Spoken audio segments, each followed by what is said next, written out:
Hi, anyone and everyone. Welcome to Have You Heard About This Case? My name is Sam. And my name is Kelly. I'm bringing you a case today that had been cold for so long, it seemed like it would never be solved. The public accused multiple parties of conspiring to cover up the death of Irene Garza, who we will be discussing today. Some would have preferred to bury Irene's story, but the solid foundation of her family, good law enforcement officers, and good litigators would not allow her to be forgotten. I'll tell you all about it, but first, Sam, what is the question today? My question is, what was your first tattoo? My first tattoo. Oh, girl, you're going to make me emotional. My first tattoo I got when I was 18 years old, and like the minute I turned 18, because I had told my family before I was 18 that I was going to get a whole bunch of tattoos, and they were like, we hate that. And that's fair. But my first tattoo is the symbols on the cover of Led Zeppelin 3 that each band member picked out to represent themselves. It's on my hip. So when you have really tight, flattering stomach from doing belly dance classes, it looks great. And now it's there. And also, my dad did not want me to get this tattoo, and yet he paid for it. Didn't you two have a deal or something that he would pay for it? There was a deal made. The deal made. He paid for the tattoo. But the deal that was made, that he tried to be struck between the nations of Kelly and her dad, was if I got one tattoo, and that was my only tattoo, he would get a tattoo with me as long as I never got another tattoo. And that's funny. I told him, I can't promise you that. So I didn't, because also my dad fully did promise my Irish Catholic grandmother that he would never get a tattoo, because she said if he came home with one, she would rip it off his arm. And I'm like, oh no. I know. I was like, I'm not making you break a promise like that. That's really funny. Like, that sounds scary. Right? That sounds very scary. My first tattoo is a set of skylines that I have for cities I have called home. So I have Chicago, London, and Florence. And it took me 2 years to ever decide I was even going to get a tattoo. Mm-hmm. And I got it when I was 25. And it took a lot of convincing that I actually wanted a tattoo. And now I'm addicted. Yes, you're one of the ones that people say we corrupt. I was just a weirdo. Right? I was a weirdo kid too, because I was always telling my parents like I'm going to get these tattoos, and I ended up doing it because I was just a weirdo kid. See, I always loved them. I didn't know if I'd want something for the rest of my life. And I just kind of always assumed that was going to be the case. I was going to say there's always like a camp, though, of people who are smarter that fall into that I'm going to lay in wait category. But it took me 2 years to be like, yes, I want this. And then a month after I got it, I got my second tattoo. Exactly. You laid in wait, and then you were like, I know what I want, and it's possible. Yeah, and I love it. It's still, like, I look at it all the time, and it just brings back a lot of really good memories, and that's why I got it. Yeah, I love my tattoos. I do.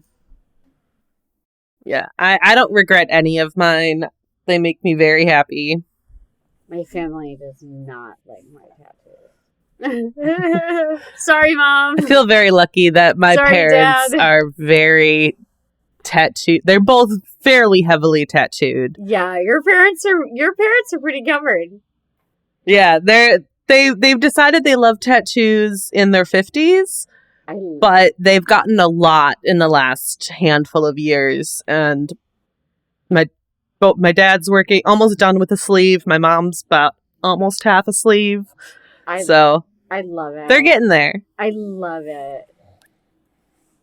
Okay, so are we ready to hear a tale today? Yes. Okay. In order to talk about Irene, I need to make it clear. I have to address a big elephant in the room in this case, this being the Catholic Church. I have complicated feelings about it, but I will share that a lot of my family is very much Catholic, and my dear grandmother would roll in her grave if I said the wrong thing. As we kind of established with our tattoos. Correct. So I'm just going to try to report what happened here and what way the church was involved. I'm trying to keep my opinion about it unbiased, but I felt the urge to tell you all I've been to Catholic Mass, I have been to Catholic Communion, and I understand the joy and the comfort that Catholicism brings. And I do not intend to denigrate anyone's religion, and I encourage you to find any spirituality that brings you comfort, even if it's no religion at all. I think that's well said, because I think you and I both can relate to seeing how religion can bring people together and provide a lot of happiness for people and a community. Absolutely. But there's also, you can't ignore the fact that the Catholic Church, and along with many others, are in the news for some not great things. Right. And what I tried to do here was emphasize that some of what you're going to be hearing is historical evidence from the Catholic Church. Like things that happened earlier on. You know, I try to acknowledge where it's facts that are reported. It's just that, you know, the timeline of when it was acknowledged. Yeah. So, like I said before, though, to talk about Irene Garza is to talk about the Catholic Church. She was said by everyone to be very devout and never miss church. She found great comfort in the congregation, and she was a known member there that other parishioners knew. She found community and solace there. She was also noticed in the congregation due to her great beauty. And it's true, we'll share a picture. She's beautiful. Before Irene became a beautiful, devout woman, she was born to Nicholas and Josefina Garza, who owned a dry cleaning business in McAllen, Texas. It was located in the southern region on a border known as the Rio Grande Valley, which I've heard of before, but I've never been to. Have you ever been around that way, Sam? No, I have been to Texas before, but I haven't been that far south. Okay. I was in San Antonio and San Marcos when I went. Which makes sense because we'll see here with the Garzas that they're in this area known as the Rio Grande Valley, but as a teenager, her parents' business takes off, and it's doing so well that they move from this border area to a more affluent area of McAllen, Texas. So, yeah, that kind of shows that, like, they wanted to be away from the border as well. Irene graduated from McAllen High School, and she was the first Mexican American to perform as a twirler and then as head drum majorette. Oh, that's cool. She sounds just so fun and full of life. And I remember my friends in the band being twirlers, and I love that she didn't let anything stop her. She's just like brave and confident to go up there and be like, yeah, I'm about to be the first one because watch me twirl this baton. Like that is right. I love that. I love it. And Irene chose to become a second grade teacher where she was universally known to be, quote, beloved. And Irene specifically chose to work with McAllen's poorest students. And according to Linda de Lavinia, Irene's cousin, in testimony she said this, that Irene would often use part of her salary to buy the children in her classes school supplies or the things that they needed. Oh, that's so sweet. Like, I wish that this is a bigger conversation of buying school supplies. Exactly. But the fact that the willingness is there and the desire is there is a big thing. I think it's beautiful that she did that, and I agree that it's a larger conversation. And I just love that she was ready to do that for a child. Exactly, yeah. You know, that's what makes, like, a great educator. And as I said, Irene was considered gorgeous, and she was also intelligent. And she was winning awards as a beauty queen.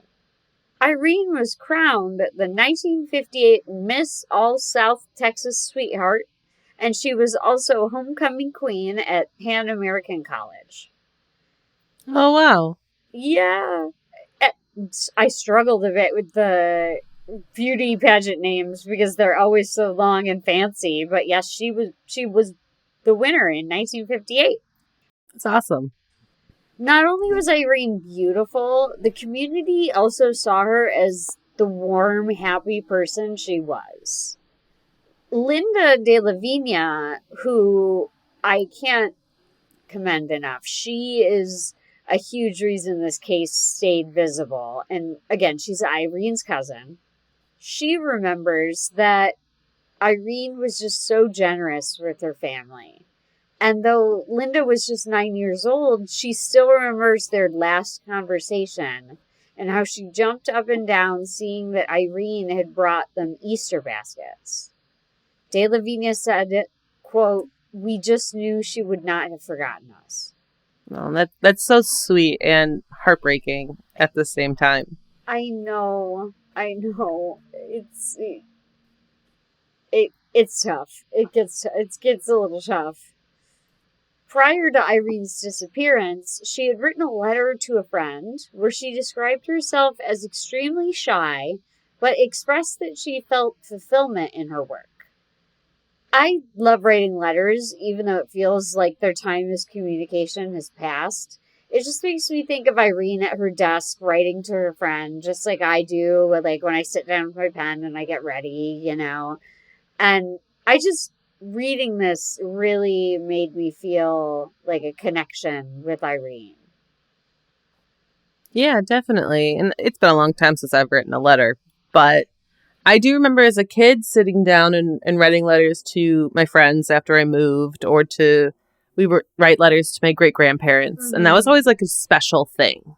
I actually write several letters. I write to my aunt. I write to my grandmother. I just know people like to get mail, and I like to correspond. I like to write. Yeah, I love that. And like I said, I just felt like she was so relatable. And in her letter to her friend, she went on to note that she had recently become secretary of her parent-teacher association, and that she was beginning to feel more confident in herself. She was just 25 years old and trying to find herself. Oh, wow. So young still. So young, 25. I understand this feeling so much, and I think we all do. We go through these growing pains of learning who we are, and Irene deserved the time to find that, to, like, find herself. She was so committed to her job and branching out and taking new opportunities, and it's so sad. She had so much more life to live. Yeah, and what year is this? This is 1960. Okay, so like 25 in 1960 is very different than 25 nowadays. Mm-hmm. But it still is incredibly young. Incredibly. A lot of 25-year-olds at that point were in their careers, but it sounds like she was in her career and working to continue to move up it. And that's such a big thing in 1960 or today. I agree. I think that she was, because they literally noted that she was branching out and taking these new opportunities. And I truly think that it's because she had intentions of growing in her position, which is just something I think we can all relate to as being people who are hustling, looking at jobs sometimes, you know? Yeah, absolutely. So Irene was a member of the Legion of Mary, and this is an international association of members of the Catholic Church who serve the institution on a voluntary basis. In the same letter to her friend that we've been discussing, Irene indicated that she found comfort in attending daily Mass and communion. And again, I think that's so wonderful. She found an outlet that she loved, and she did everything she could to work to make it better. I'm not religious so much, but I can tell it had a profound importance to Irene, and I'm glad that it brought her that measure of comfort serving the church and thus her community. Yeah, absolutely. It like we said earlier, it's not that it's specifically the Catholic Church. It can be any religion that has that ability to give you that comfort and community. And to me, as I am a non-religious person, but I think that's really important. Agreed. And I think that if that's where you find it, that's great. Exactly. I think if that's where you found what made you want to be better, keep going. Whatever spirituality it is, follow it and go out there into the world and don't harm anybody. Like, that's all I'm looking for as far as your religion goes. Agreed. And however, Irene found this and was very bonded to the Catholic Church. So it breaks my heart to tell you that this is where Irene's story and her life are robbed from her. It was April 16th, 1960, when Irene Garza was last seen alive. She had been living with her parents, and she told them she was going to confession at Sacred Heart Church in McAllen. Irene was often conspicuous to the congregation, again, because of her natural beauty. And several parishioners confirmed that they remembered seeing Garza at the church that night of April 16th. So we'll send you pictures on Instagram, you guys. She is beautiful. She is a beauty queen. So she was... I'm actually looking at pictures of her right now, and she is gorgeous. Isn't she gorgeous? Like, so people... She is lovely enough that people took note she was definitely there. And they also took note, and authorities confirmed, that Irene's last confession was heard by Father John Fite. The evening of April 16th to the morning of April 17th is when Irene's parents started to worry. When her parents did not hear from her after the traditional mass she told them she was going to, they first thought she had stayed at the church for the Easter Vigil Mass. And to them, it would not be shocking considering how devout Irene was. Right. However, when she did not return home by 3 a.m., her parents reported her missing by going personally to the McAllen Police Department. Which... Oh, wow. I think that is a fantastic idea. Present yourself immediately, put yourself in front of these people, and, get ready to fight for your loved one, Yeah, absolutely. And even just realizing it by 3 a.m. Like, oftentimes it's to wake up in the morning and realize that she's at home. Right. No, her parents clearly waited up for her. They were very clearly concerned, these poor parents.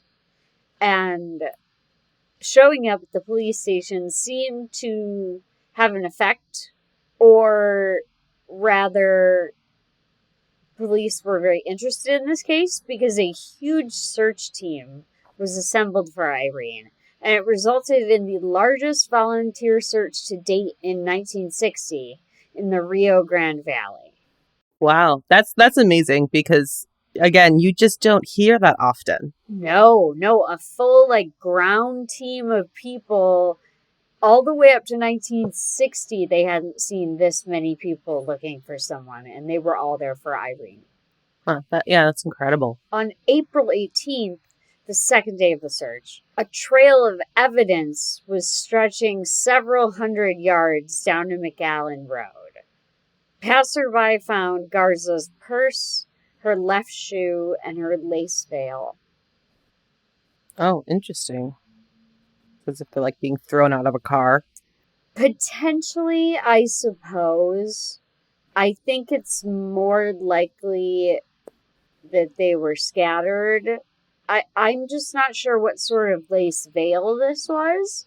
If it was a hanky, or if it was one that she would wear at church, because some parishioners do choose to wear the veil in church. So that I have question marks about. But yeah, I actually am seeing a photo of the evidence. Yes. It's really hard to tell. Yes, I've seen the photos as well. It's like a pile of stuff. Yeah. Yeah, it looks kind of large, if this is what I'm assuming the veil is. And I'm sure this will be in our photos on Instagram. They've got great documentation of this case in photos. That picture happens to be the one that's a little difficult to decipher. So I'm not sure the exact. I will say her shoe's really cute. I really like her shoe. Me too. And the investigation into Irene's death would be plagued by sick individuals. Oh, no. Oh, yeah. In an awful and time-wasting action, a woman claimed to be Garza and called her home, saying she had been kidnapped and taken to a hotel in nearby Hidalgo. Oh, God. It was determined the call was false.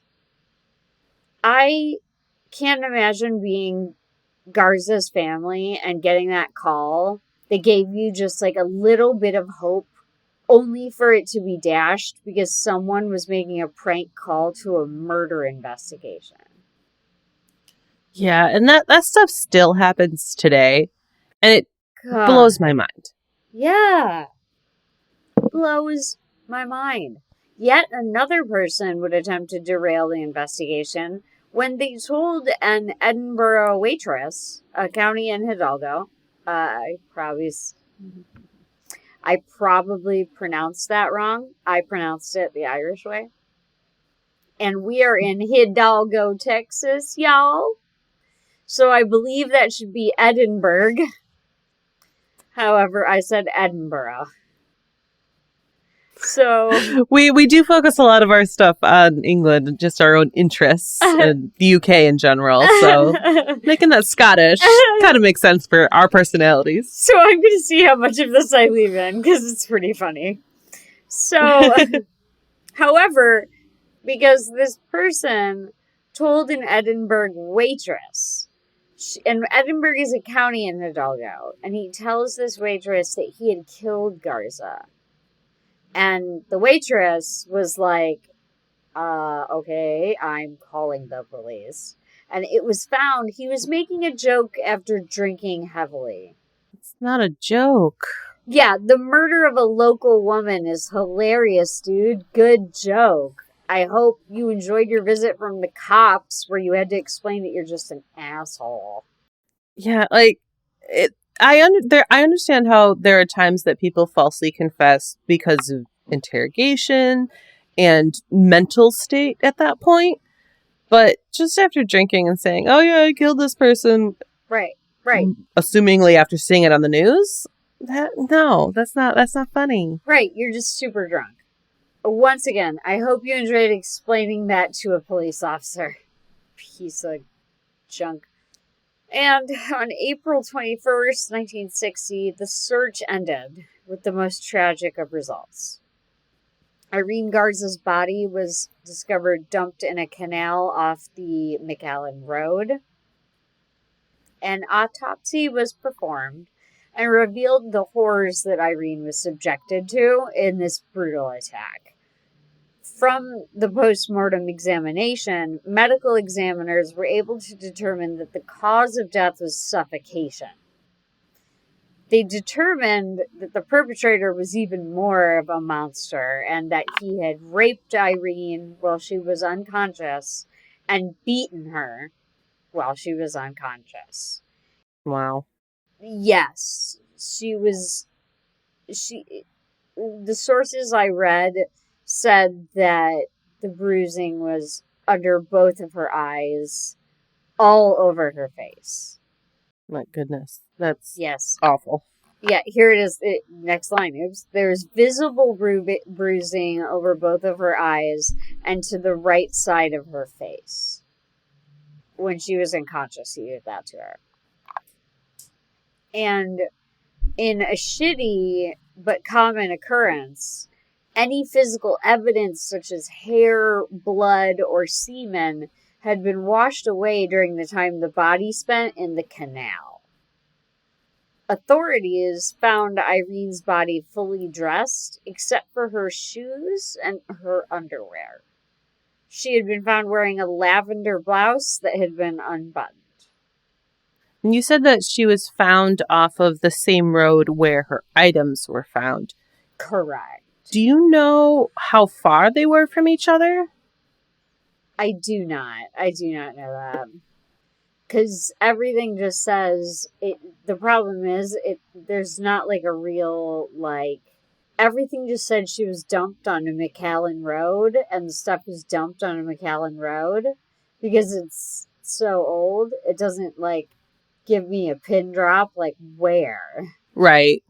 Yeah, it's not like Google Maps existed at that point. Right. So everything's kind of vague, and you can tell here with this thing with the investigation is vague because it's the time period. Because at first there are a few clues, obviously. There was an imprint of Irene's petticoat found on the banks of the canal and a partial heel print from a man's shoe. So that's really what they had to go on. Yeah, and at that point, there was a lot less advances in testing. Exactly. Where, unfortunately, a lot of that stuff, if they had it, they couldn't do anything with it. Yeah, and I mean, the silver lining is the huge, huge search team that recovered her shoe. Mm-hmm. It could potentially, be useful. And it also is useful because it was determined that Irene's body was found without her left shoe, which was found in the search for her body. So I'm guessing they were extremely close to each other. Nothing I saw... Yeah, I'm just wondering if it was her body was in the canal and then going away from the scene, you can tell what side of the road things were tossed on, or if it was seemingly on the way to the canal. I think it might not really matter, just curiosity. I think it might have been on the way to the canal once you hear about the timeline with Irene. Okay. So, however slim the clues were, law enforcement was determined to find this killer.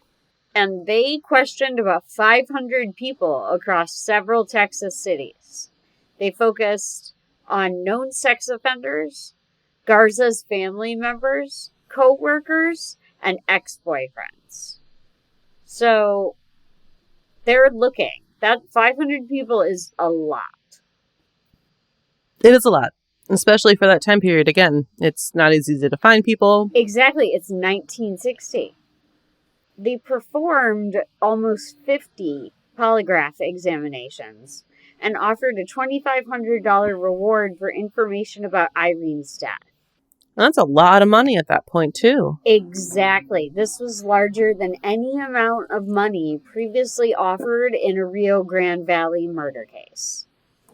And then South Texas businessmen later posted $10,000 of reward money.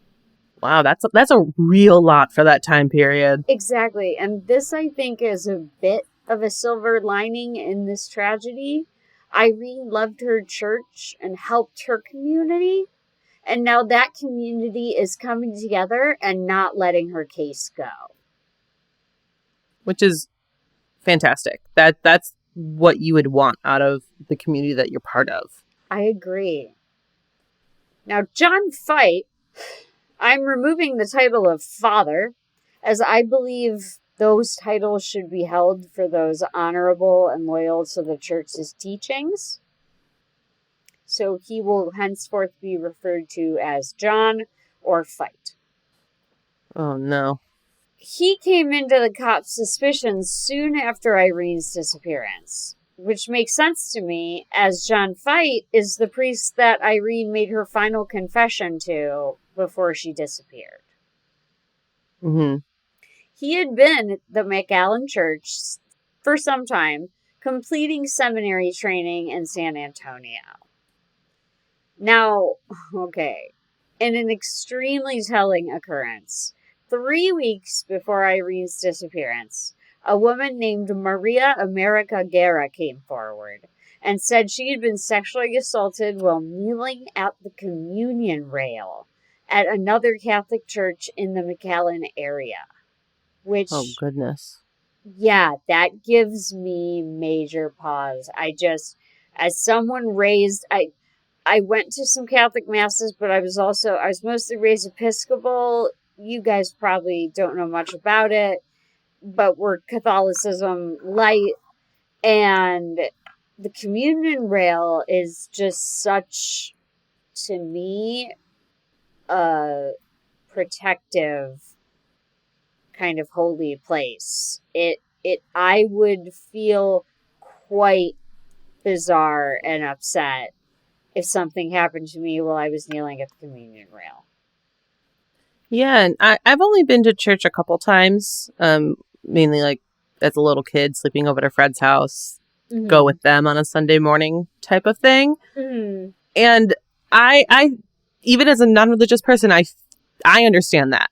Like that's supposed to be kind of the sacred place where exactly you are able to be yourself, and that's your time. Right. You are literally and reflection and all of that. In this case, you are literally kneeling to bare your soul in front of the Lord, who is in the communion wafer and wine. You consume his body and blood and are redeemed of your sins.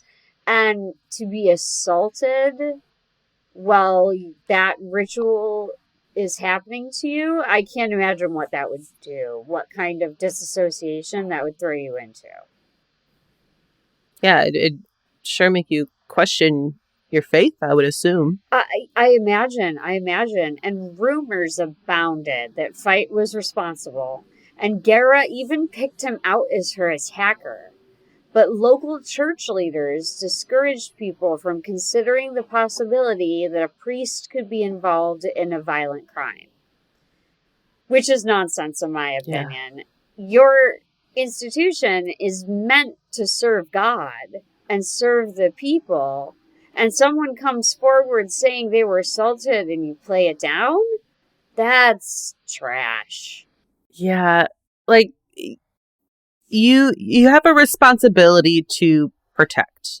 Correct. And I know that this could be a time period thing as well.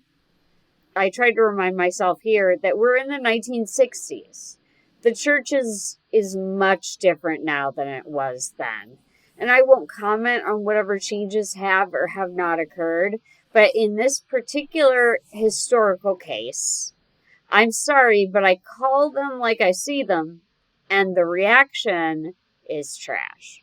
Yeah, it's hard for me to really like look at it and say, okay, it's the 1960s, times are different. And yeah, indeed they were, but Yeah. I just can't get over the fact that you are in charge of an institution as the Catholic Church. Like it's your institution that you are running for the people. Correct. And not everyone who is religious or specifically Catholic has to be an amazing person, has to follow all of the laws.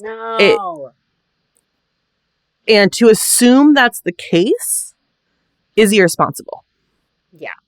It brought up I was surprised by the feelings as a fallen Catholic and a fallen Episcopal. I was surprised at the deep feelings that came up for me in some of the stuff that John Fight did. One of them being attacking a woman, assaulting her sexually at the communion rail because it's such a sacred space. Which it was so weird how much it came up for me because I haven't been to church in a very long time. Very, very. But it did bring things up for me, and I think it was not for me. I think it was for Irene. Because I think Irene and Maria deserve better.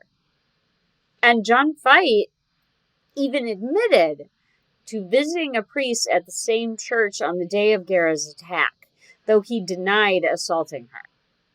And so he's putting himself there. Exactly. He has admitted that he was there. He's just denying her story. However, despite the horrific trauma Maria America Guerra endured, the case was pursued. And John Fight was later charged with rape. And the trial ended in a hung jury. Which, come on, guys. You got me excited there for a moment that he was held accountable. I got you excited, but also here's a little something. Some justice was finally had for Maria due to John's own laziness. Rather than face a second trial, Fight entered a plea of no contest to a misdemeanor charge of aggravated assault and paid a $500 fine. Okay, it's not the charge of rape, but it's something. But you pled no contest. Therefore, years later, Fight would say he did not understand that a no contest plea would be considered a conviction in the case. Oh, God. Which I don't feel bad about, my guy. Read up on what you're pleading to in court or ask your lawyer, because there's no internet.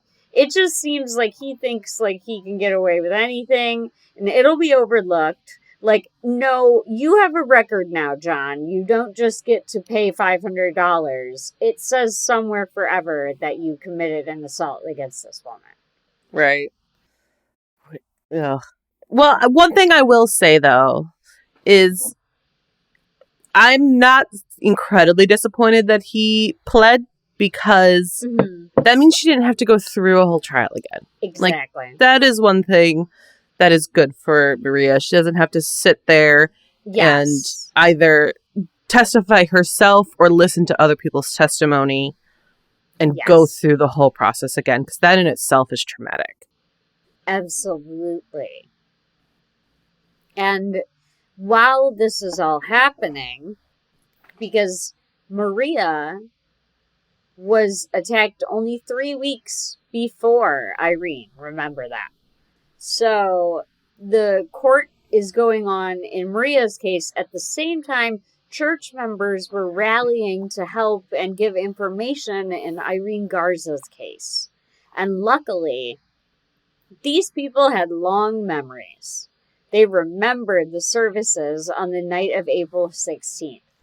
They were able to share that Fight's confession line moved slowly on the night of Garza's disappearance, and that he was away from the sanctuary several times. Oh, interesting. Exactly. I find that interesting, and I'm glad they shared it.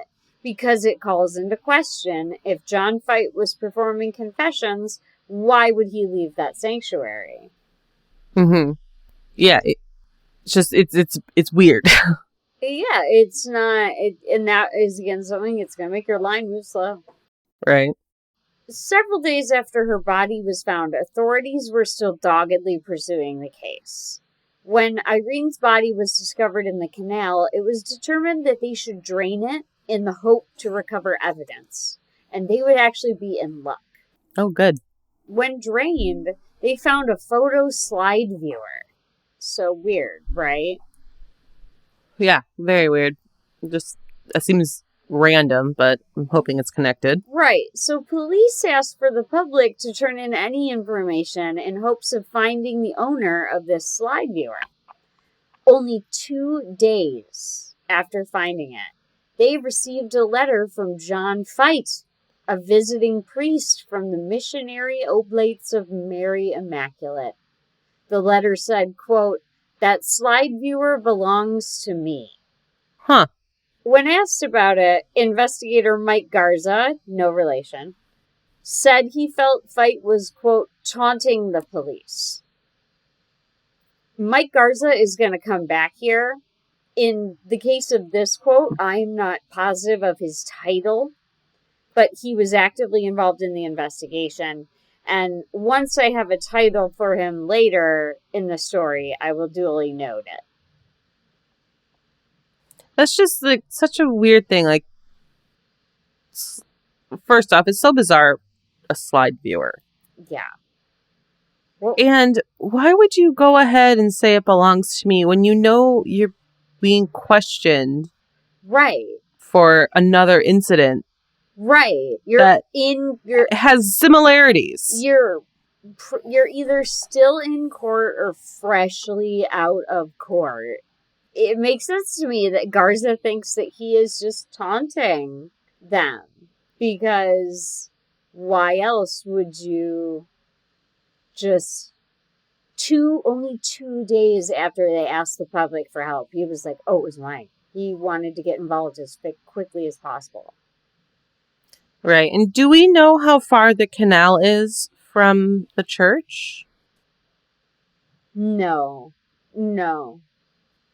I'm just wondering, like, with people saying that he was gone for long periods of time, and now with something tying him to this place, could he have left to come back and made sense? I have further down here, I have the amount of time it would have taken to reach the sanctuary. When he leaves the confessional, he's not technically leaving the entire body of the church. He's just entering a separate area that is a little farther away because it's a larger church. Okay, so we'll get to those details. I'm thinking ahead.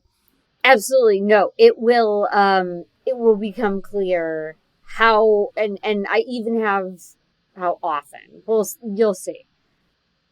Okay. So, Fight was further noticed by a new witness who came forward, Anna Maria Hollingsworth. She testified that she had seen Fight pull Irene out of the confessional before. Pull her out? Yes. For those of y'all not familiar, a confessional booth is a booth.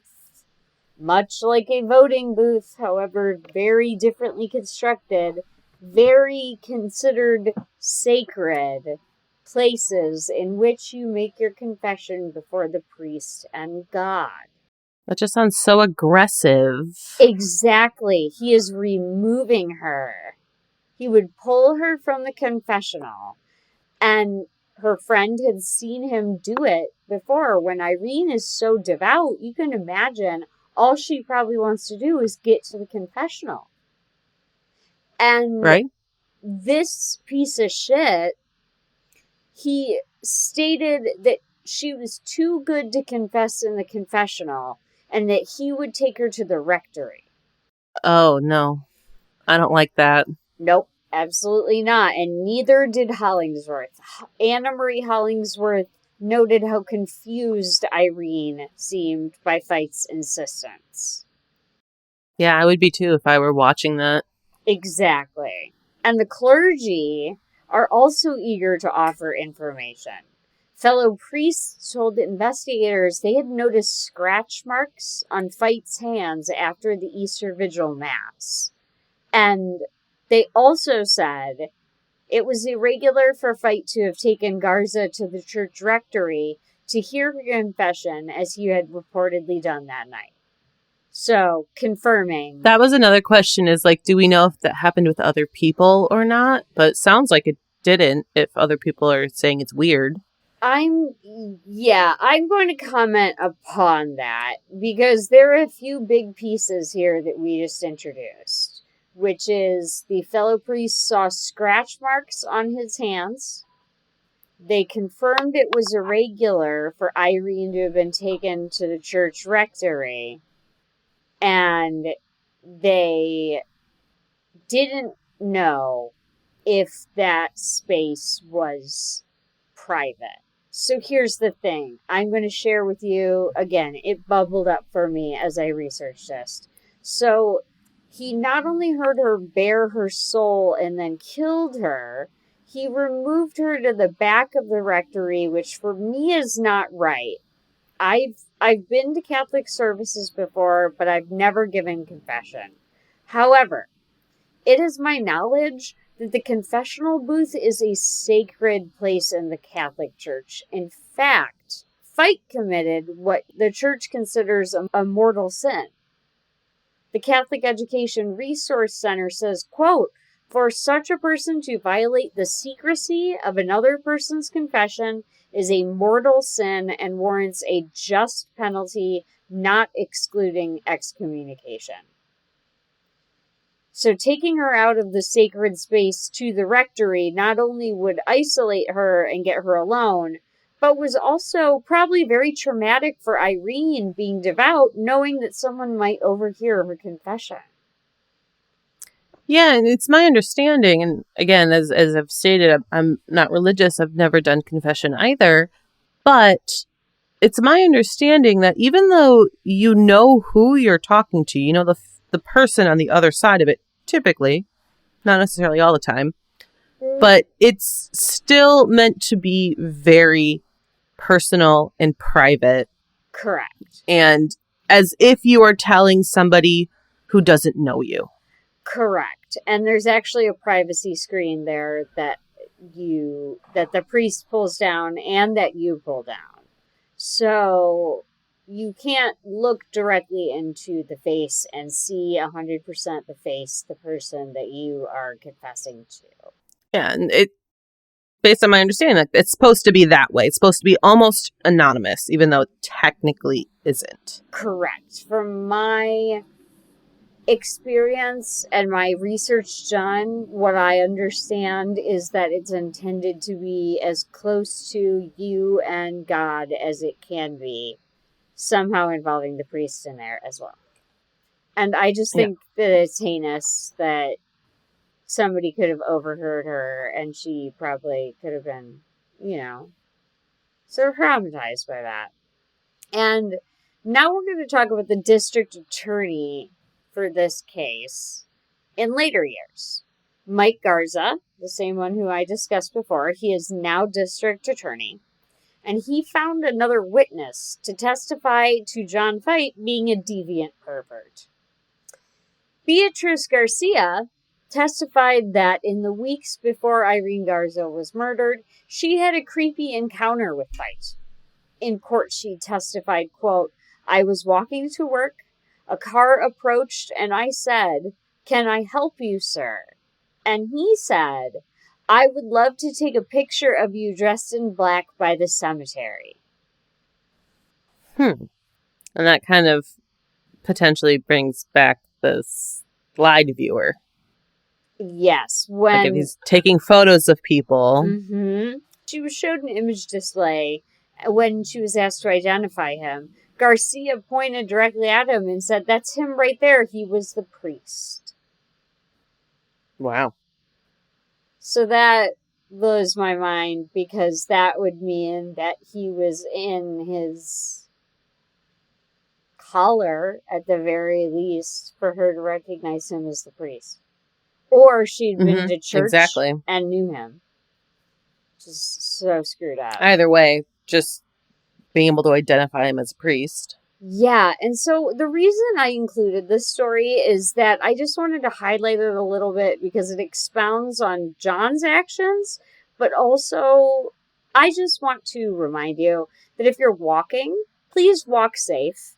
If someone comes up to you in a car and tries to talk to you, you don't have to stop. You don't owe them anything. If they follow you, duck in an alley where their car might not fit, or get to a place with a lot of pedestrians and lighting and tell every single person you see that that car has been following you.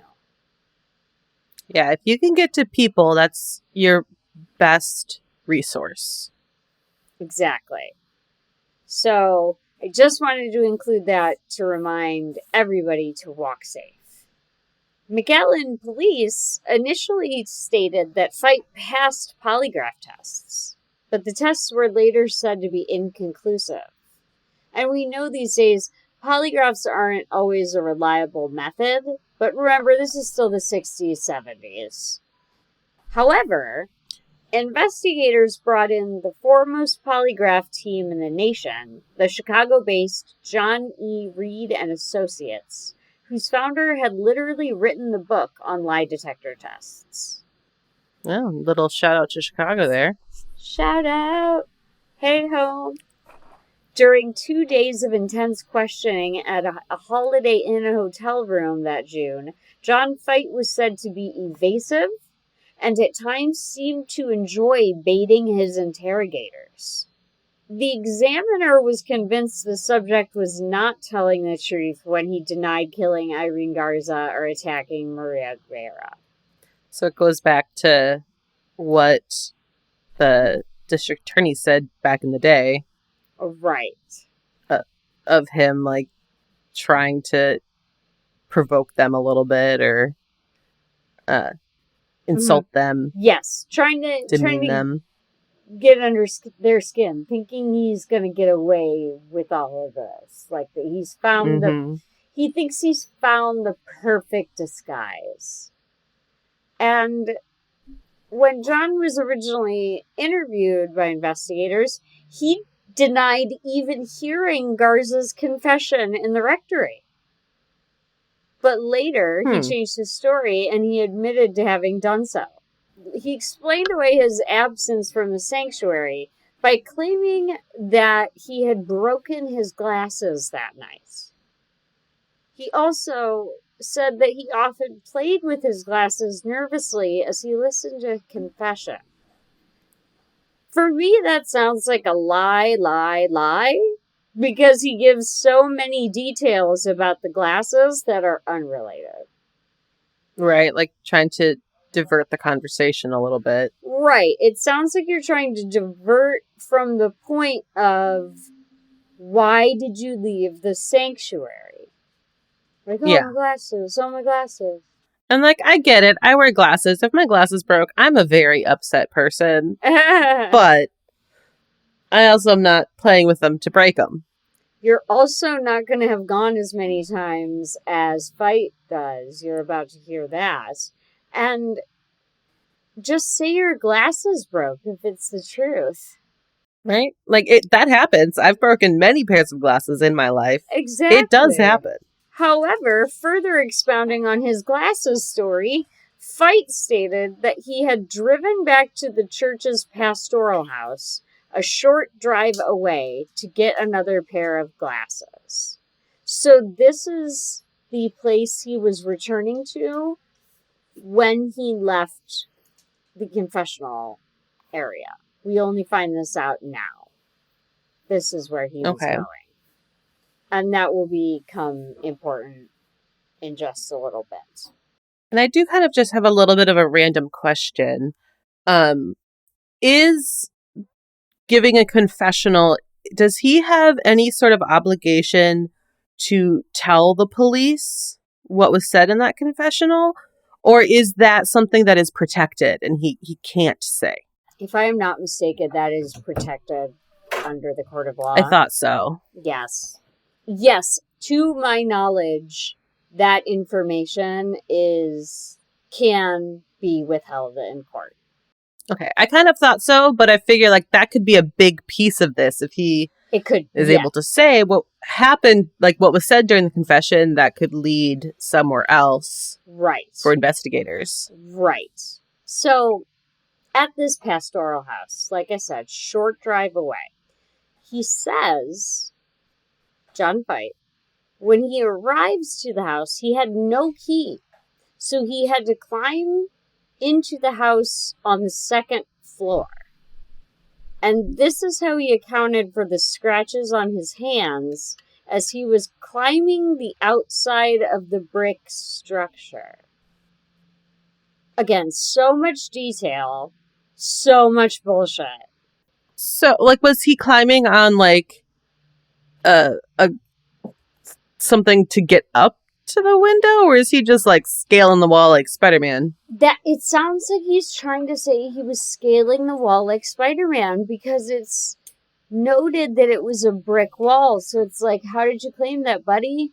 It's also very... Right, like, is there a trellis or something? It's also... Yeah, is there?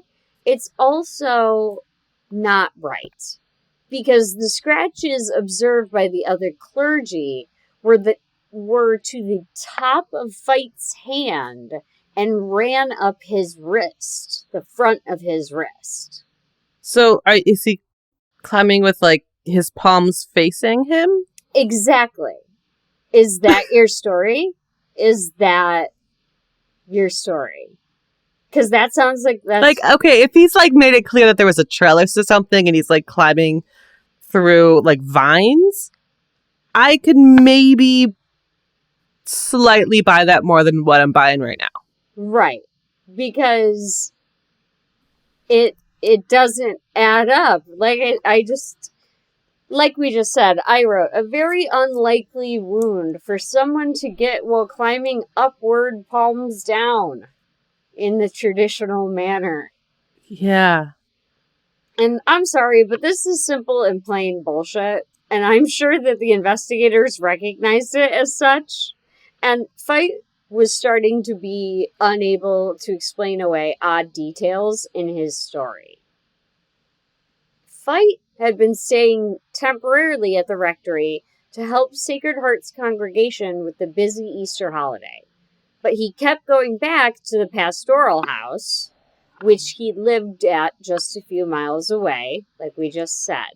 Mike Garza, the investigator and who will be DA, tracked that he went to the pastoral house 6 times in a 24-hour period. It's just kind of obnoxious. If I kept forgetting stuff like that, I'd drive myself crazy. That's why I told you before, like, there's no way you would go as many times as he did.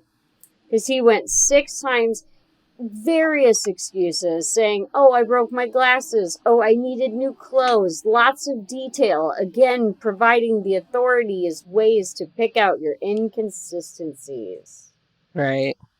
And in a wild and true, scandalous and wrong proceeding, we meet Daryl Davis, who is a reporter who is testifying, and he declared that in or around 1962, he and several other reporters were summoned to an off-the-record meeting with Robert Lattimore, who is then the district attorney. He was prior to Garza's being the district attorney. Daryl Davis said Lattimore stated, quote, we know, verbatim, we know that Father Fite killed Irene Garza. Davis also remembered the man saying, quote, and the church knows that he killed Irene Garza, so we have made some arrangements, end quote. Arrangements? Exactly. Those arrangements were that Fite would exchange a plea in the Maria Guerra case to not be prosecuted in the Irene Garza case, and the church would, quote, send him away. So Fite was able to slip into the shadows of another community after leaving one behind in tatters to potentially commit more crimes. Yeah, that doesn't seem like a fair exchange. Mm-mm. Yeah, I'm not okay with that. Nope.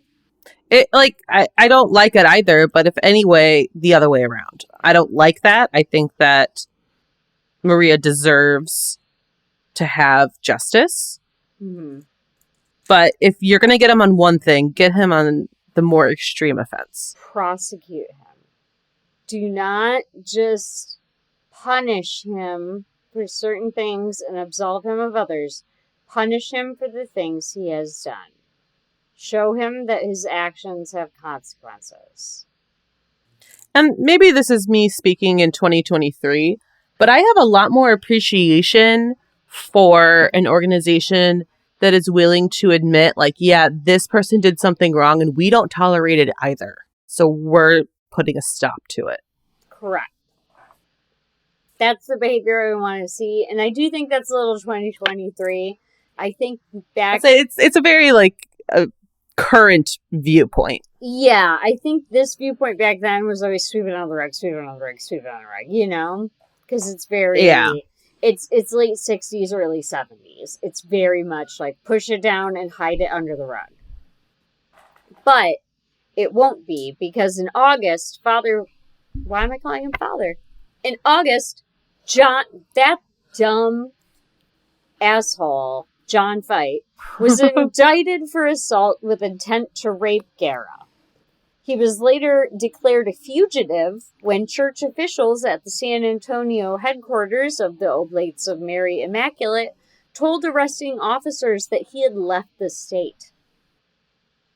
Oh, goodness. The priest later surrendered, claiming that he had suffered a nervous breakdown brought on by the police interrogations and stood trial the following year.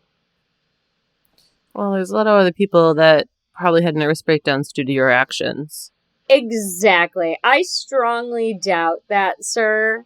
I think you were trying to escape your actions just like you had been able to do for years. But it's different now, my guy. You are a fugitive from justice, and you are going to be brought forward to face that. Yeah. After the proceedings in the Guerra case were resolved, Fight pleading no contest and the fee, he was sent to Assumption Abbey, a Trappist monastery in Missouri. Which is gross. He's a predator, and we're just moving him. Yeah. That's I don't like gross. Fight couldn't keep his mouth shut either, as an abbot at Assumption Abbey told monk Dale Cheney that Fight had killed someone. The abbot had Cheney counsel Fight for a few months to determine whether he had the disposition to become a monk. This is insane to me. Yeah. He is going to be a monk, and he has a conviction for aggravated assaults against a woman. Because that no contest plea is an admission of guilt. So, John Fight officially had a record of aggressively assaulting women, and they're still like, check him out, see if he'd make an okay monk. Yeah, no. No, right? Exactly. No, absolutely not. I don't have much else to say, but no. Exactly. No. Cheney later said Fight had confessed to hurting a young lady and murdering another one. But he said that it was not his job to judge Fight at the time. See, if anyone reports a crime to you, especially a crime of this magnitude, go ahead, don't judge, but report it and do the right thing. Right, because here I go. Fight's confession went unreported to authorities for many years, which again, what? What do you mean it's not your job to judge him? If someone is dead, you better believe you should judge them before you get charged as an accessory.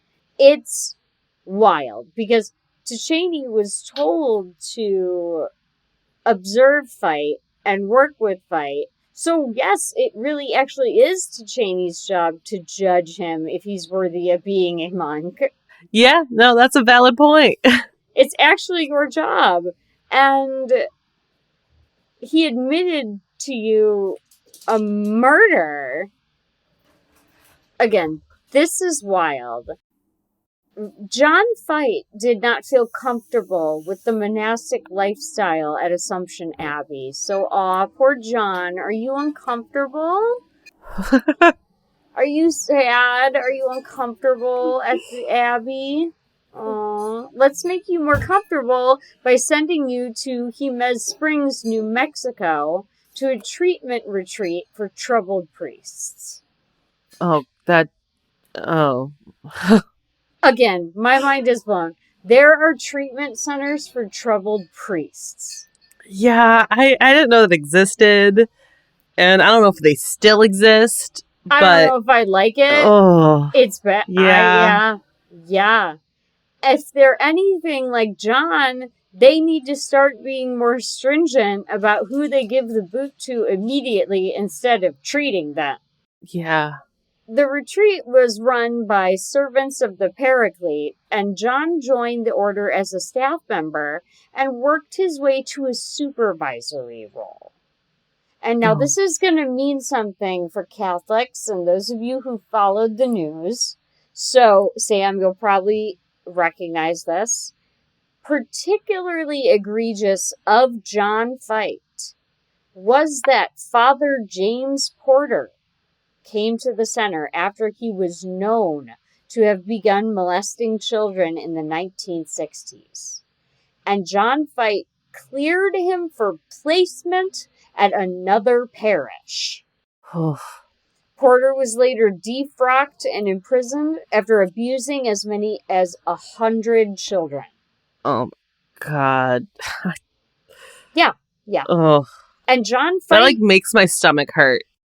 But, that upsets me. It's so upsetting because John Fite is culpable in that. He let that happen. He cleared him. He literally let that happen. And again, this is historical information on the Catholic Church. And I'm only here to report facts. And I think we can all agree on the fact that James Porter was a dangerous predator, and so was Fite. And cases like this led to rumors abounding in Irene's case, with some rumors being spread that the death was being covered up by the church and the authorities in a conspiracy. Yeah, with that reporter speaking out, that makes sense why that rumor spread. I get it. Yeah. So we just talked a lot about how John Fite was a real piece of work and how egregious his crimes were. And what I'm going to share makes me upset, but I hope they have a good life. In the 1970s, John left the priesthood and he married, moved to Phoenix, and had 3 children. Oh. I'm just... that first part of the sentence, left the priesthood, okay, I can agree with that. That sounds like it probably is a good thing. But having kids... I'm disgusted. He got to live a happy life and fall in love and have children, and he denied Irene Garza all of that. Yeah, that's upsetting. Yeah, and he was just able to just leave the priesthood. Even though he had committed these assaults, he just left. Oof. Also, I imagine to quell the guilt he felt, he worked at the Society of St. Vincent de Paul as a food charity volunteer for 17 years. And again, he was able to just walk away from everything he had done with no one raising alarms. However, his luck is not going to last forever. In 2000, Father Joseph O'Brien, who worked with Fite at the time during Irene's death, told a television program that he did not know anything about the murder. So we've now made it to the year 2000, and they are still investigating clergy members about this case. Which, I'm glad there's still clearly an investigation happening, but it's 40 years of denial. It's insane. And John Fight made a critical mistake. He shared the details of his crimes with others. It gives me the standard bragging murderer talking about how tough he is. And the thing is, every time this happens, it seems as if they do not know they are painting themselves into a corner. And John Fight most certainly had. Because the more people you tell, someone is going to sing like a canary. Yeah, like, honestly, go ahead, keep talking, because that's the way to get caught. Mm-hmm. And I'm personally okay with that. Oh, yeah. But it's not smart. No, it's not smart like, as a all. criminal, it's not smart. It's not but smart. Please, go ahead and keep talking. Exactly, go ahead and keep talking. And as I said, John Fight had painted himself into a corner. In 2002, Dale Ducheney could not keep Fight's secret anymore. Thinking that the murder had happened in San Antonio due to Fight training there, he called authorities in that city. And he said, quote, "I covered up the evidence. I'm sorry for what I did." Okay, like, it's well after the fact, but I do appreciate coming forward. Right. However, he's in the wrong area. He's calling San Antonio, and where he needs to be is Texas. So now a former monk, he finally reaches out to the McAllen Police Department and the Texas Rangers Investigative Squad. And he told them that in 1963, when he was counseling novice monks at a monastery, Fight had admitted to killing a young woman on Easter weekend. In the same year, 2002, so 42 years after Irene's murder, the district attorney in Hidalgo County was turning over the evidence and trying to prosecute this murder. But he ultimately considered that the evidence against Fight was too weak to secure a conviction. Irene Garza's family was said to again feel that they had been denied justice. Understandably so, in my opinion. Yeah, but I do kind of understand that, because the evidence that is there currently is hearsay. Mm-hmm. Well, maybe. That's kind of like that complicated gray area of hearsay. Mm-hmm. Mm-hmm. Or it's like, if you're hearing it directly from the person who is on trial, then it can be brought in, I believe, if I'm remembering some of the rules of hearsay right. But it's not heavy, solid evidence. Right. Right. And despite the DA's seeming insistence not to bring this case to trial, the investigation did continue and only began adding more evidence. Oh, good. In 2002, the investigation into Garza's death was again reopened, though it was technically never closed. Texas Rangers investigator Rudy Jaramillo contacted Father Joseph O'Brien, a priest who had worked with Fight at the time of Garza's death. We've heard about him a couple times. He's the one who went on TV, right? Correct. And according to Rudy Jaramillo, despite his earlier assertions on TV of knowing nothing, he admitted to Jaramillo that Fight had confessed shortly after it had taken place. So 40 years after Irene was killed, he said that John had confessed to Garza's murder shortly after the crime. But he went on TV 2 years before this and said he knew nothing. Yeah, it makes me livid, because it's like you truly cannot trust these religious figures that are preying on your vulnerability in church. And to hear that Fight confessed closely after the crime, and these two clergymen, supposedly men who were worthy to lead a congregation of people, kept this secret and went on working with him like nothing had ever happened. Yeah. That I don't understand. Like, one thing I do think that deserves to be noted and is very valuable is they're now telling the truth. And correct. That's incredibly important. And it all of these cold cases, we've talked a lot about cold cases. Mm-hmm. We need this to happen. Exactly. We need these little bits of information that you have that you've been unwilling to share. It's time. Unburden yourself. Help us close these cases. It's just a shame that they didn't come with it earlier.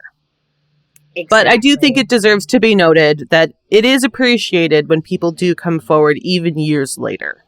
Correct. And later in the year, a polygraph examiner who had tested Feit in 1960 again said he questioned the reported results. The initial report said that Feit had passed the polygraph, but the report was later edited to say that the results were inconclusive, the examiner stating that they felt all along that Feit had failed the test. That's interesting. Mm-hmm. Like, what was it being passed, like, first off? And then the afterthought to change it to inconclusive. Yeah. While the examiner is saying that he never had any confidence that it was either inconclusive or passed. Right. Interesting.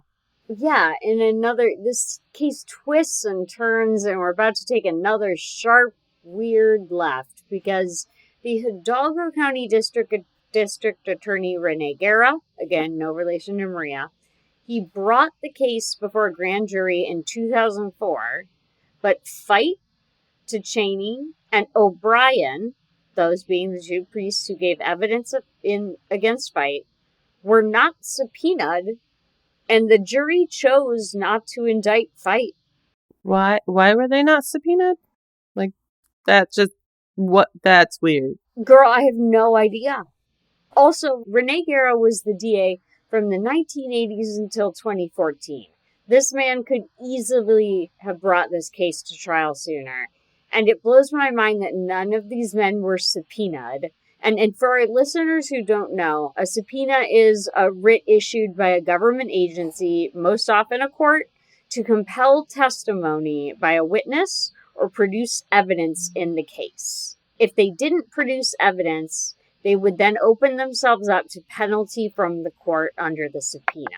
Yeah, like, you're required to show up at court if you're subpoenaed. Like, right. If you don't, you're in contempt. Right. So why were none of these men called? Why were none of them subpoenaed? Why does Garza just seem to want this case to go away? Is my question. Weird. Like, I've been subpoenaed for theft that happened at a store I worked at, and I wasn't even working at the store at the time of the theft. I just was one of the managers, and I've been subpoenaed. Like, yeah. It's a writ. You're required to appear, and/or you will be subject to penalty. Yeah, and like, I had to take the day out. Well, I got paid for it because it was work related, but like, I had to not be in my store and drive like 40 miles to the courthouse. And it's a whole long story, but like. Right, but you had to do it. I had to do that multiple times. You had to do it because they subpoenaed you, and why in the world would you take this case to trial and not subpoena these men? It blows my brain away. And the district attorney's defense in being reluctant to revisit the case was that early investigation had been shoddy, and that O'Brien was suffering from dementia when he was questioned. He also said that there was no physical evidence. The district attorney, said that Ranger Rudy Aramillo had inappropriately led Cheney to the location of the murder after the monk said it occurred in San Antonio. Garza angered Garza's family by asking, quote, "Why would anyone be haunted by her death? She died.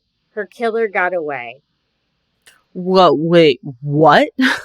My notes say in all caps, "What the fuck kind of dead duck on a dusty driveway are you?" I don't have words for that. Because it is your job to bring these people to justice. The district attorney said to the family, quote, why would anyone be haunted by her death? She died. Her killer got away. What? That second part of that is exactly why you're haunted. Yeah. And that is exactly your job. Nomi Ponce Sigler, Irene's cousin, and her father, Milo Ponce, who was a policeman working on the case, says her father was intensely impacted by this. Sigler's father told her that the case had been taken out of his hands and would be moved to his superiors. She said that her father was never able to fully let this case go. However, during the time the case was in transition, Sigler was paid a visit to his home from Father O'Brien from Sacred Heart Church. Remember him? Mm-hmm. O'Brien is one of the clergy who have already heard a confession from Fight in this murder. Linda de la Vigna testified to, quote, the church tried to placate them, saying, even if it's him, we're going to take care of him. That he would find justice within the church if it was him. End quote. So, okay, they're going to take care of him, meaning they're going to make sure he has a good life. Yeah, which I ask, and I'm sure Linda asks, what the fuck kind of good does that do? What good does that do me? What good? You're gonna prosecute him to the fullest extent of the church? Like, oh, move him to a different church? Okay. What good does that do me? Yeah, it doesn't. Yeah. Like, the answer is it doesn't do you any good. Yeah, the answer is none. Irene's family had long suspected that the church and authorities conspired to protect Fight. However, the state says there is proof, with Mike Garza saying, quote, I was stunned. I felt like I had a smoking gun at that point. The evidence he is here referring to is a letter written in 1960 from one church official to another. Garza's position is that the church and the at-the-time Catholic sheriff, E.E. Vickers, conspired to undermine the investigation into Garza's murder. According to Mike Garza, quote, at some point the sheriff would meet the DA and explain to him what a weak case they had against him in an effort to get it dropped, end quote. The letter recovered also contained that the clergy was concerned about how a case against Fight might not only affect the church, but also the campaign of Catholic presidential candidate John F. Kennedy. Father Thomas Doyle, a leading expert on clergy abuse, analyzed the letter for the jury. He testified to the court, I believe I have found in every paragraph some element in every paragraph that I found very unusual, but pointed to an attempt to cover this up to make it go away, end quote. Wow. Like, oh my goodness. First off, thank goodness that letter still exists. Like, yep. Can you imagine? But how blatant is that? Garza is right when he says, like, he had a smoking gun in his hands. Like, oh, absolutely. Like, I'm so happy that letter survived. And even though this letter was found, the case is stagnating this whole time, which is really awful. Because as seemingly all the information needed was coming in, Fight was continuing to play with the police, the church, and the community, when in 2014, he was confronted about the allegations against him, and in an episode of the show 48 Hours. Oh, really? Yes, ma'am, he was on 48 Hours. Oh, wow. Correspondent Richard Schlesinger pressed Fight, who stuck with his story that he didn't kill Garza and he did not know who did. In January 2015, Hidalgo County was still not ready to give up on Irene Garza, and I commend that, as the investigation into her death got new steam behind the case in 2015. Good. And there's a very specific reason, because a new district attorney had taken office in Hidalgo County, and he two found Irene's case to be interesting. Ricardo Rodriguez was now able to take a better look at the case now that he had taken office as the DA. In April 2015, Rodriguez announced once again that Irene's case had been reopened. Again, I'd like to highlight it had never been closed. Right, like reopened is the wrong word. Reevaluated. Correct. So they say this in April 2015, right? Mm-hmm. Nothing happens. Because as of February 2016, John Fite is now 83 years old. He has had 56 years of freedom and to think about what he's done, but never turned himself in. He had a family and loved ones and a long, happy life and was seemingly indifferent to the fact that he had deprived Irene of all of that. However, finally, in February 2016, the 83-year-old Fite was arrested in Arizona in connection with Garza's death on February 9th, 2016. Oh, thank goodness. Exactly. And then he is ultimately extradited back to Texas in March 2016, as that's where he killed her. Mm-hmm. He was incarcerated at the Hidalgo County Sheriff Adult Detention Facility in Texas, where he entered a plea of not guilty. Not surprising. Yeah. And again, innocent until proven guilty. The prosecution requested Fite be held on $750,000 in bond, while the defense team asked for $100,000 in bond, adding that Fite had stage 3 kidney and bladder cancer. So what, we're supposed to feel bad for him? 'Cause I don't. Like, I get the argument of, like, he probably can't go anywhere because of both his age and his illness. But, I don't feel bad. I don't care. And luckily, neither did Judge Louis Singletary, who set Garza's bond at $1 million. Ha! I like it. Garza, assistant district attorney, said to the public, quote, "There may be people who don't understand why an old man is being prosecuted. But make no mistake, this is an evil man. He was a predator. He is a wolf in priest's clothing, looking to attack."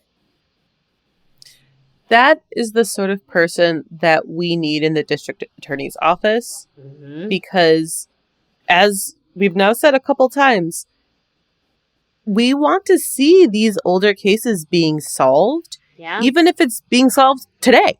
Like, if justice can be served, it should be. Right. If we can find it, let's find it. And Garza is dogged in his pursuit of this investigation, and he will not let it go unanswered for, and I have so much respect for him. Me too. And I think that's such an evocative image, a wolf in priest's clothing. That's exactly what he was. Mm-hmm. That's exactly what he was. Yeah. And in February 2017, so let's do a quick time check here.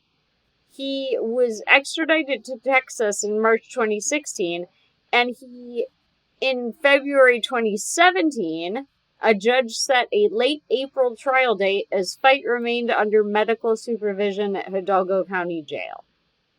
So he's still just living it up. Okay. Just living.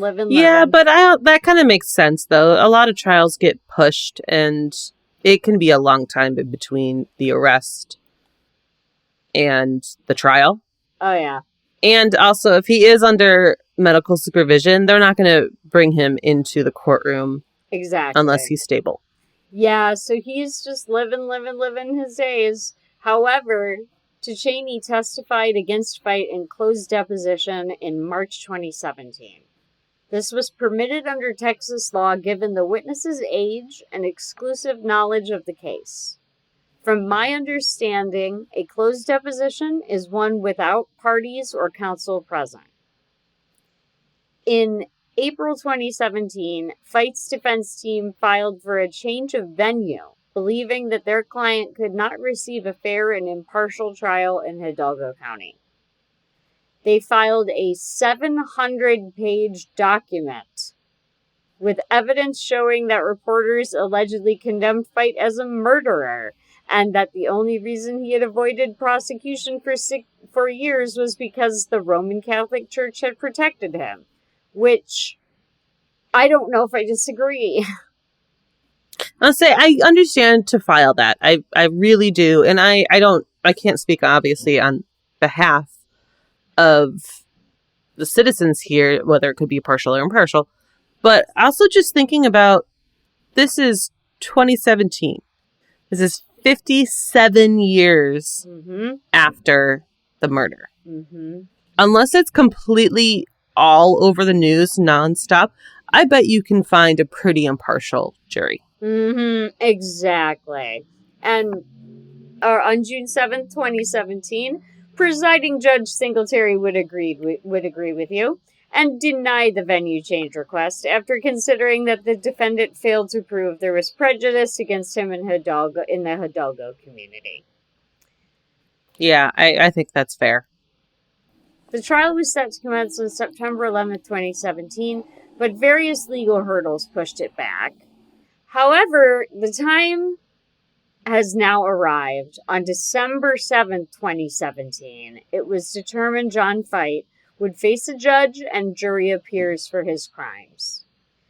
In his opening statements, Mike Garza said, quote, "It became clear on April 16th, 1960, John Fight murdered Irene Garza. He did this with malice of forethought." And those of us who know true crime know that those are the key, those words. But for our listeners who might not know, a killing must be proven to have been committed with malice and a forethought, which is defined as the intent to kill another human being. Without this, you cannot prove in court a first-degree murder charge. You have to go for a lesser charge. Yeah, it's the intent is the big part of it. Yes, so Garza is saying directly in his opening statements that he committed this murder with malice and a forethought. Dale Tuchaney was finally able to unburden himself of the horrific crime he had secreted away for years, and he gave valuable information about what happened to Irene. He testified, quote, "After the confession," this is him hearing Fight's confession, "After the confession, he took her blouse off. He fondled her breasts, and after that, he took her down to the basement, and somehow she remained in the basement. I assume that he tied her up down there." Oh, wow. So Irene Garza, so devout and well-loved in her community, was bound in the basement of the church that she must have considered her sanctuary. Yeah. Like, when you first said the part of the quote of somehow she remained in the basement, the first thought, based on what you had said earlier, was that he somehow knocked her out. Because you said a lot of her injuries were done after she was unconscious. But knowing that, like, he very likely tied her up down there, that's horrifying. It's horrifying because there is absolutely proof that she was awake down there, because prosecutor Mike Garza said, quote, "Because of the rectory's thick walls, nobody would hear sounds of struggle or any screams for help." It is stated in court that after doing this, Fight went back to the church to hear confessions. Tuchaney also said Fight told him he later moved her from the rectory to another location. That one being the pastoral house, which explains the several trips Fight made back and forth to the pastoral house. Yeah, that makes a lot more sense. Tuchaney gave more detail about the murder as well, testifying, quote, "The next day, Easter Sunday, I believe it was, he put her in the bathroom, put her in the tub, and he had put her in a bag or something over her head. Even more horrific, Cheney couldn't remember if it was a plastic bag or which kind it was, but he had more details still, saying that when Fight, quote, was leaving, he heard her say, "I can't breathe, I can't breathe." And with that, he shut the door and left. When he came back, he opened the bathroom door and she was dead. And then with the body, he dumped the body along the road by a canal. God. And that makes sense with what you had said earlier, with the fact that she died of strangulation, which not specifically strangulation, but along the same lines. Yeah. What chills my blood is the rectory's thick walls. You wouldn't have heard her scream. Like, it makes me think how long he was planning that, because that seems so intentional.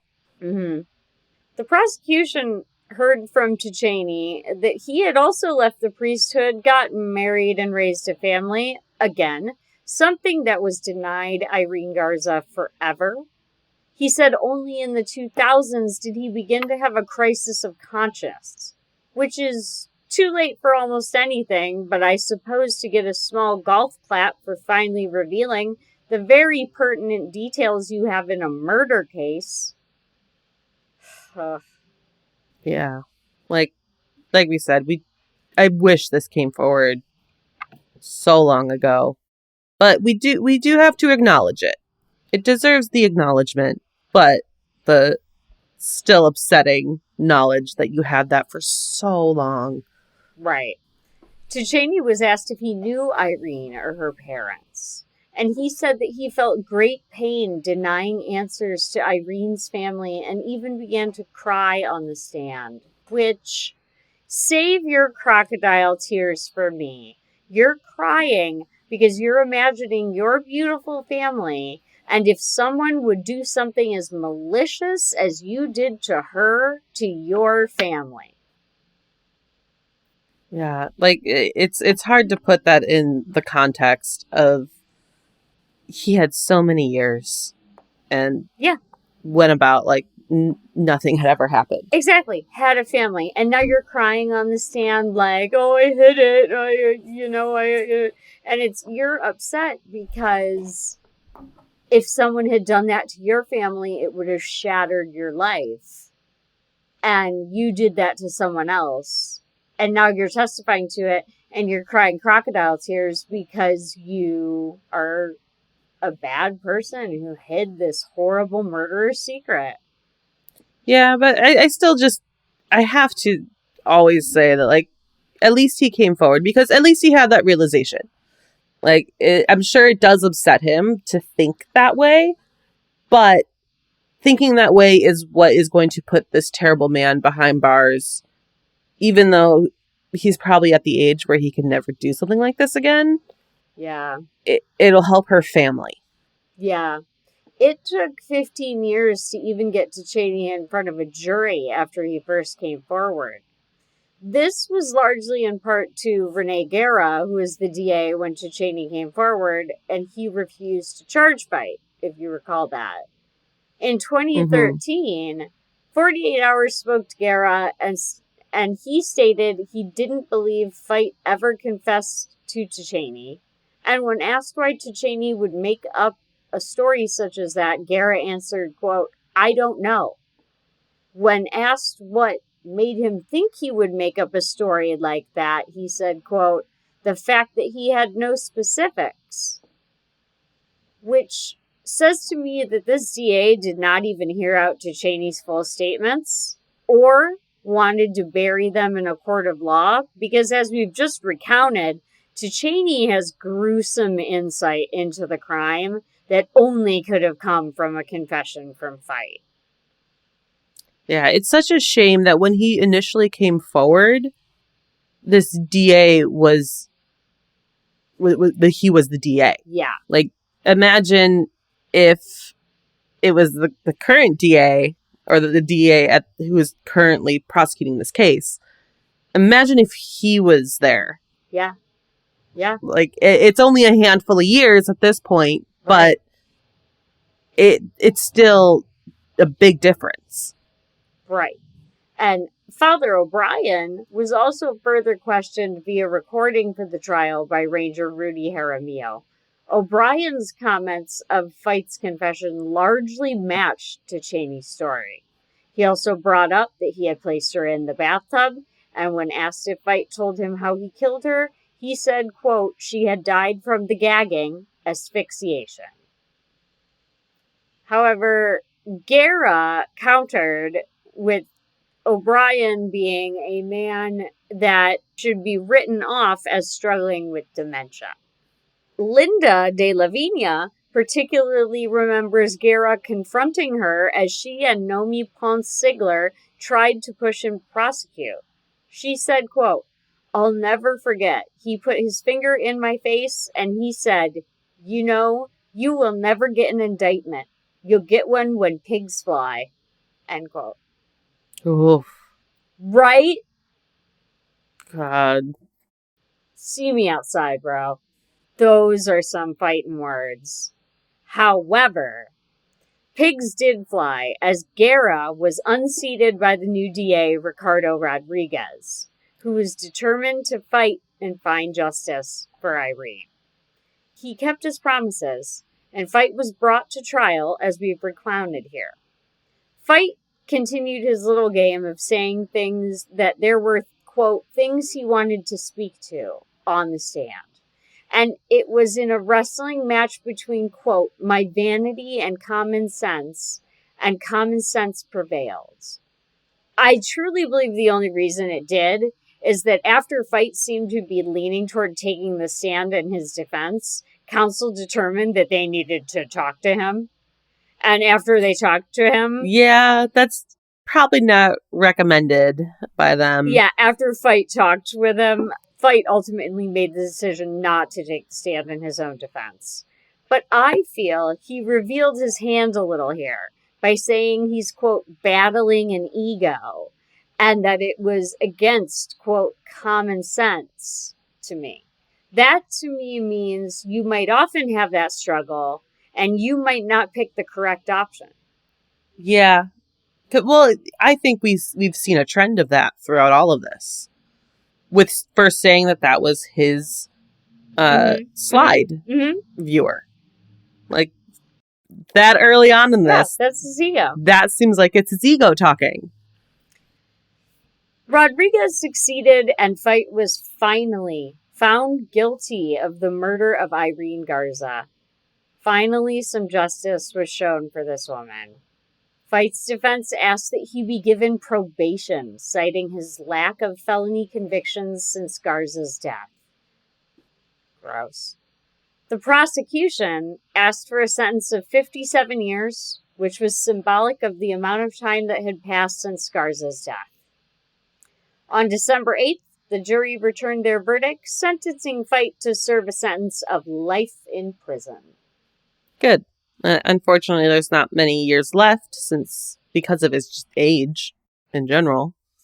But good riddance. It is a form of justice. It really is. It is.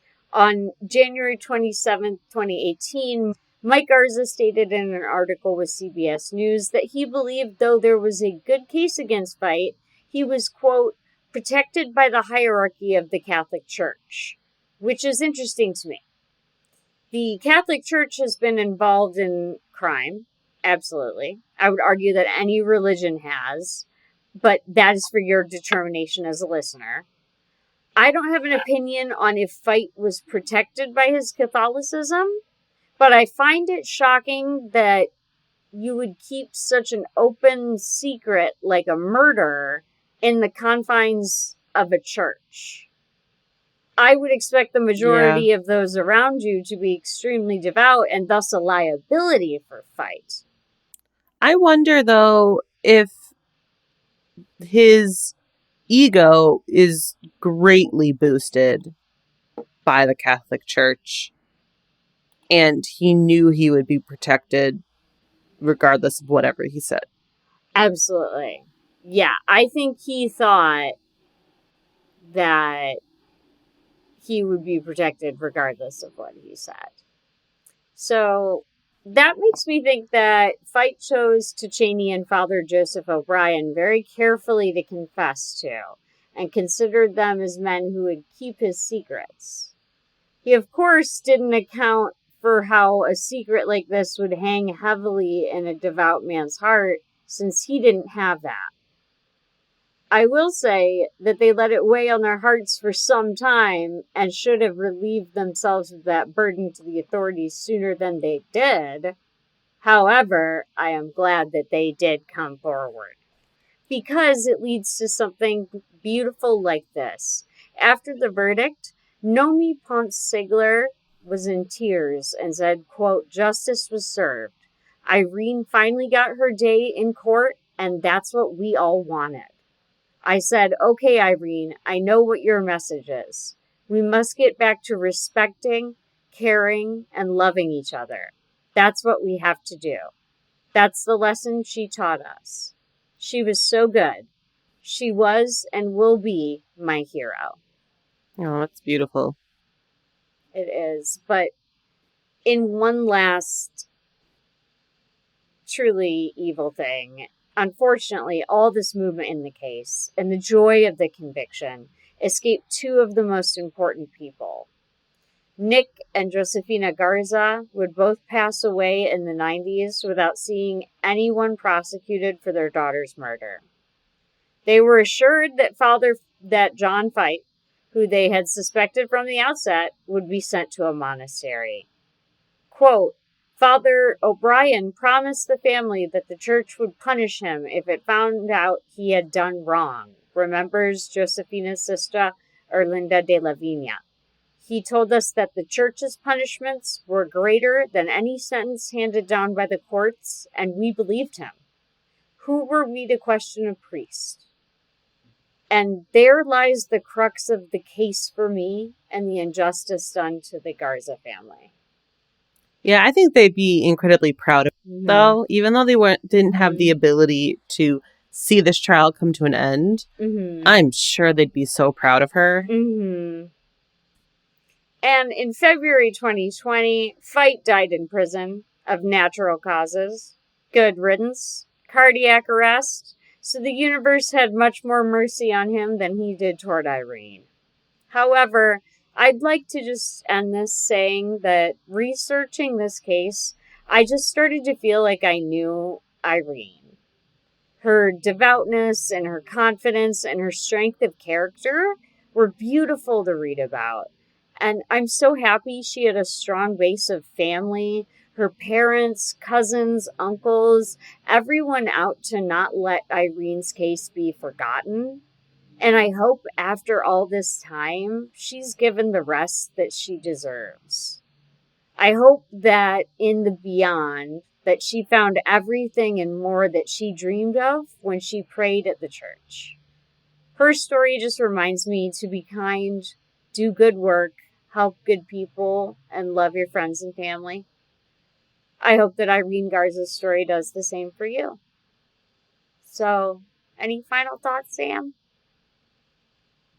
Yeah, I love seeing cases that at times feel unsolvable get solved. And I think that is a fantastic sign to never give up. And to always try to find the person responsible.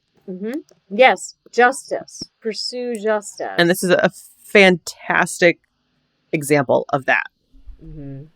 It is. It is. There are no term limits on murder. There are none. So if anything is weird to you, even if it's an old guy at a bar talking after a few beers, think about it. Right? Like the waitress who called in after that drunk guy admitted to it. Like, that's what you should be doing. If anything like that happens, do exactly what that waitress did. Absolutely. Absolutely. But thank you all for listening to Have You Heard About This Case? If you liked this episode, please leave us a review on Apple Podcasts. And you can find us on Instagram at Have You Heard About This Case Pod, on TikTok at HYHATC, or you can email us at haveyouheardaboutThisCase@gmail.com. Thanks, and we'll talk to you later. Bye.